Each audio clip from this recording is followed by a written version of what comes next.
ایک بار پھر بھرپور انداز سے یہ اطلاعات گردش کر رہی ہیں کہ سابق chief of army staff general retired Raheel Sharif Saudi سربراہی میں 39 رکنی فوجی اتحاد کے کمانڈر ان چیف بننے جا رہے ہیں اور اس سلسلے میں کچھ ابتدا بھی ہوئی ہے۔ اس سے پہلے جب یہ بات سامنے آئی تھی تو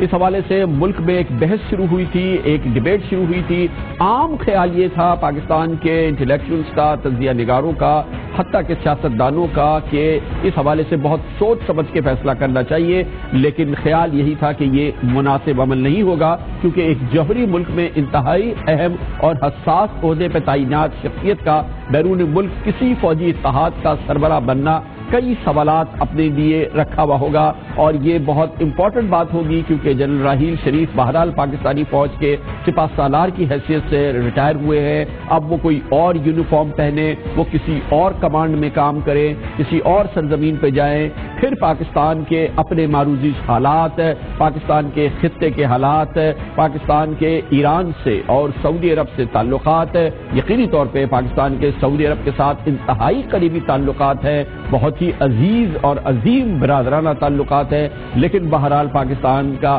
ایران ایک برادر ہمسایہ ملک ہے، ایک کلیدی ہمسایہ ملک ہے، اور پھر جو معروضی جو دنیا کے حالات ہیں عالمی سیاست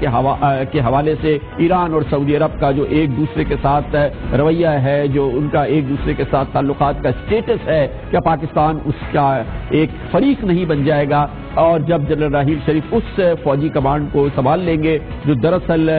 سعودی عرب کی کمانڈ میں ہے، اور اس کے حوالے سے ایران کو شدید ترین اعتراضات ہیں اور اپنے تحفظات ہیں۔ اس حوالے سے بات بھی بہت اہم ہے کہ جنرل ریٹائرڈ راحیل شریف نے اپنے 3 سالہ دور میں سعودی عرب کے 5 سرکاری دورے کیے تھے۔ وہ سعودی عرب سے یقینی طور پہ بہت قریب تھے، پاکستانی سب سعودی عرب سے بہت قریب ہے، لیکن جنرل راحیل شریف اپنے سرکاری حیثیت میں سعودی فرما روا سے ان کی ملاقاتیں بھی ہوئی ان 5 دوروں کے دوران، جبکہ GHQ میں سعودی وزیر خارجہ عادل الجبیر اور ایک سعودی وزیر دفاع جناب شہزادہ محمد بن سلمان 2 مرتبہ خاص طور پہ پاکستان تشریف لائے، جہاں پہ ان کی چیف آف آرمی اسٹاف کے ساتھ تنہائی میں طویل ملاقاتیں بھی ہوئی ہیں، جس میں اطلاعات کے مطابق بار بار یہ بات ڈسکس کی جا رہی تھی کہ جنرل راحیل شریف اس فوجی اتحاد کی کمان سنبھالیں، جس میں فی الحال پاکستان سرکاری طور پہ شامل بھی نہیں ہوا ہے، اور یہ ایک بہت اہم معاملہ ہے۔ 1.5 مہینے پہلے سابق army chief general Raheel Sharif کی مبینہ طور پہ سعودی شاہی طیارے میں پاکستان سے روانگی اور سعودی عرب میں سرکاری پروٹوکول، اور پھر اس پر وزیر دفاع جناب خواجہ محمد آصف اور جنرل راحیل شریف سے قریبی تعلق کا دعویٰ کرنے والے جنرل ریٹائرڈ امجد شیخ کے بیانات کے بعد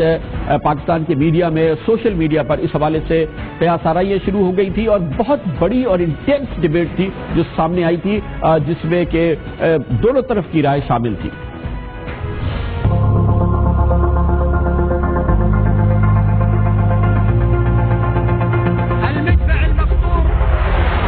پرائم منسٹر صاحب کے ساتھ جب یہ بات چیت سعودیز نے کی تو پرائم منسٹر نے نہ صرف اپروو کیا بلکہ انہوں نے کہا کہ جی پاکستان کے لیے یہ بڑی فخر کی بات ہوگی، اعزاز ہوگا۔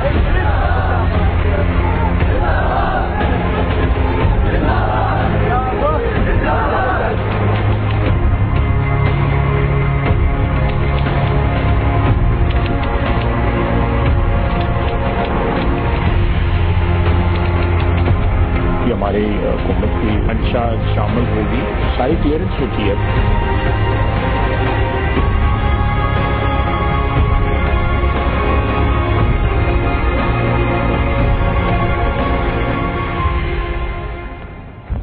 اس حوالے سے سینٹ میں باقاعدہ ایک موو بھی ہوئی تھی۔ چیئرمین سینٹ جناب رضا ربانی نے اس حوالے سے وزیر دفاع جناب خواجہ آصف سے سوال بھی کیا تھا، اور 11 جنوری کو سینٹ میں پالیسی بیان دیا گیا تھا کہ جنرل ریٹائرڈ راحیل شریف نے وزارت دفاع یا GHQ سے اس بارے میں کوئی رابطہ نہیں کیا ہے، نہ ہی NOC کی درخواست دی ہے، نہ ہی کسی ادارے کو آگاہ کیا گیا ہے، اور ان کو سعودی عرب میں ملازمت کی پیشکش ہوئی ہے۔ اس حوالے سے ایک مربوط حکومتی رد عمل بھی سامنے آیا تھا، جس میں خاص طور پہ یہ بات کہی گئی تھی، اگر آپ اس کو سمجھنے کی کوشش کریں، اس میں کہا جا رہا تھا کہ حساسیت جو اس سے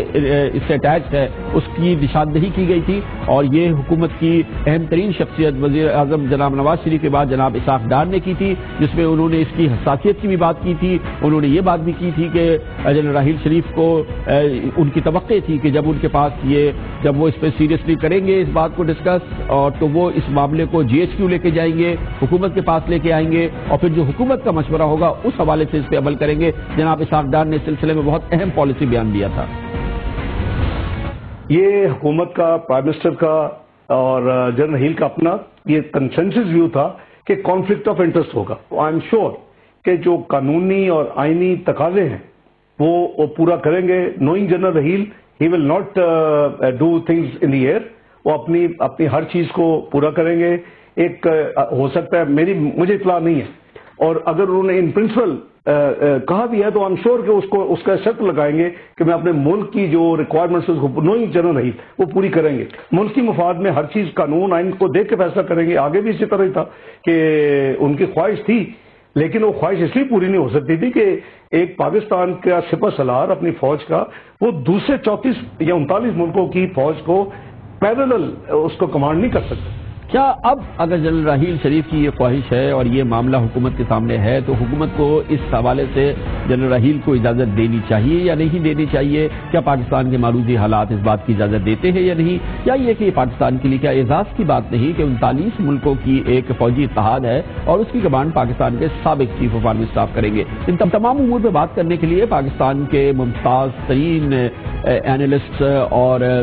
تجزیہ کاروں میں سے ایک مصنف، کالم نویس جناب ایاز امیر ہمارے ساتھ موجود ہے. بہت بہت شکریہ ایاز امیر صاحب. انتہائی اہم موضوع ہے. کچھ لوگ سمجھیں گے کہ یہ نازک موضوع بھی ہے. کچھ لوگوں کا خیال ہے کہ پاکستان کے لیے اعزاز کی بات ہے کہ جنرل راحیل شریف جائیں اور ریاض میں وہ اس فوجی کمانڈ کے سربراہ بن جائیں، اور پھر ظاہر ہے کہ یہ پاکستان کے لیے اچھی بات ہے. آپ کیا سمجھتے ہیں؟ دیکھیے